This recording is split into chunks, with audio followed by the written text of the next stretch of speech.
And Public Information Officer Aaron Dimick.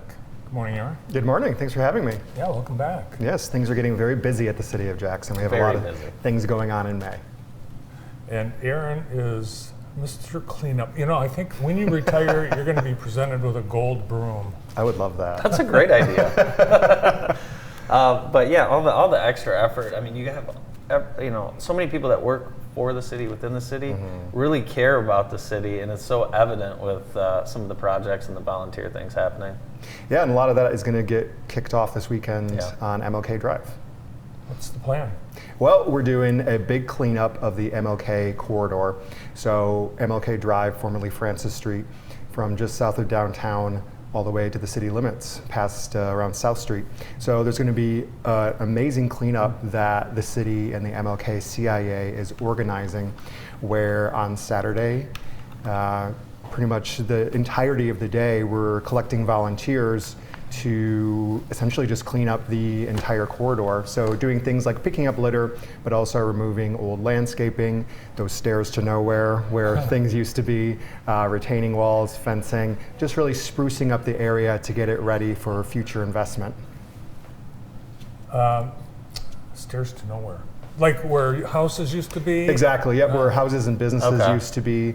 So really want to entirely clean up the area, make it look like a more welcoming place, because the idea is we're really going to see the MLK corridor be reshaped for the better over the next several years, thanks to the MLK CIA. How that breaks down to, it's kind of the alphabet soup of government, but it's the MLK Corridor Improvement Authority. And how this works is we have a improvement authority that is an offshoot of the city. And what that is that's local leaders and residents come together in a board, and they meet once a month at the King Center. And what we're going to be doing is doing a tax capture of properties along MLK Drive and Prospect Street, and select properties along Cooper Street, and reinvest it in the area. So it's not a new tax necessarily, it's just capturing a portion of taxes, and then it'll be reinvested in the area.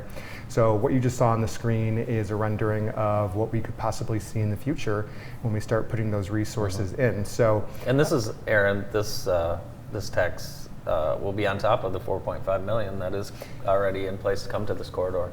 Exactly, like you said, the City Council allocated $4.5 million in American Rescue Plan funds to really help reinvigorate the area. So the cleanup is just the first step of a lot of great things to come. There's a lot of things that the Corridor Improvement Authority wants to focus on. We know that housing is a big need in the community. We hear a lot from residents that they want a grocery store and business support as well. So this is just the first step for a lot of great things.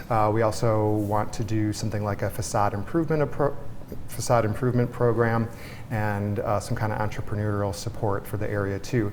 So it's really just getting things cleaned up, get it looking its best, and then this is really going to help in the future when we want to reshape that area or bring people through to say this is what we want to do.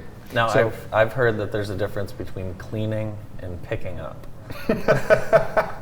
Was this be picking up or cleaning? I'm good at picking up. Oh. Well, when it comes to picking up your room and cleaning your room, yeah, two different things. That's kind of what I'm asking the question for. I think it's a little bit of both.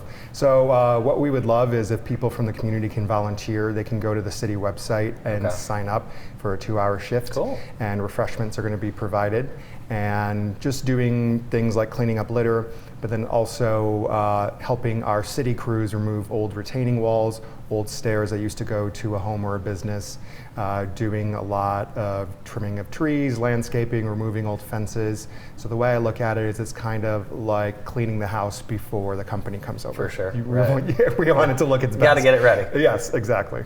I noticed in that one of the shots a lot of weeds in the sidewalks and the cracks. Is that part of the project, cleaning?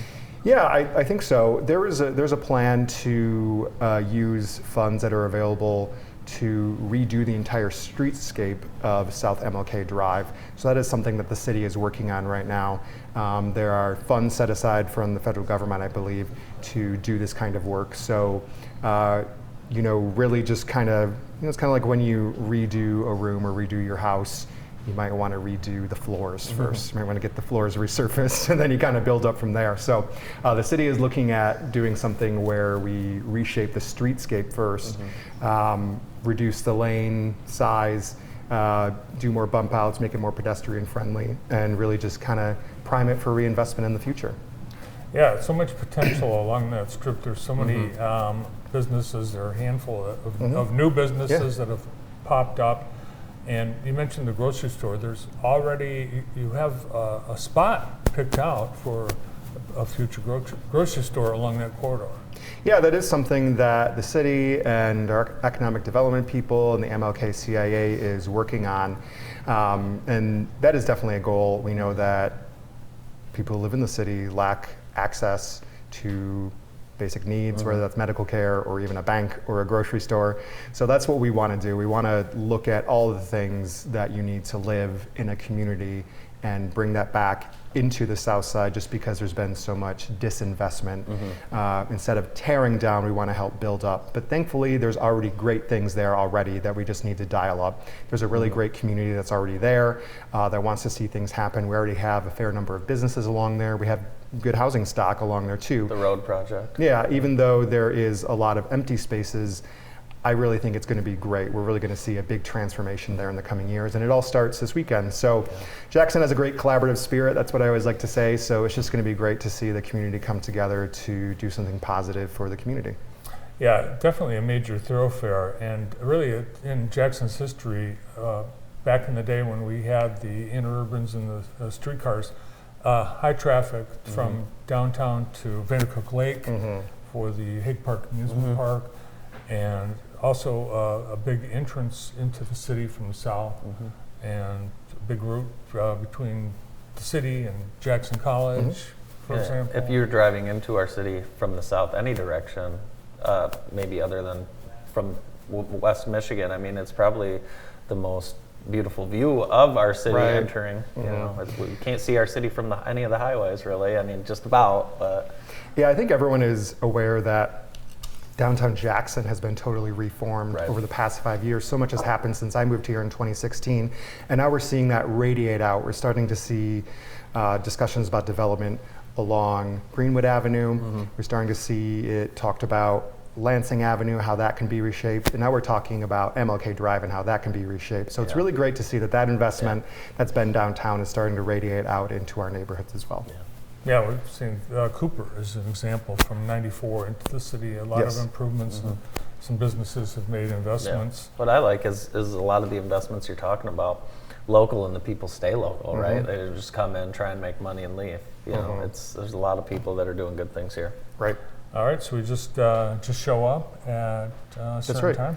Yeah, you can sign up on the city website. So just go to cityofjackson.org, just scroll down a little bit. In the news area, there's an article, and there's a link, and you can click on it and sign up. And there are 2-hour shifts, and refreshments are going to be provided. Awesome. And the really heavy lifting of like removing the stairs or the retaining walls, those are going to be done by city crews. This is just kind of helping out as best as we can direct people to. Yeah. Yes. So a citizen won't have to remove a citizen, concrete. you won't call 4 people together to lift some concrete stairs. Right. No. Hopefully not. Light lifting, for Yes. sure. Aaron Dimick, our City of Jackson Public Information Officer. Thanks, Aaron, for being with us. Thank you. More of the morning show right after this.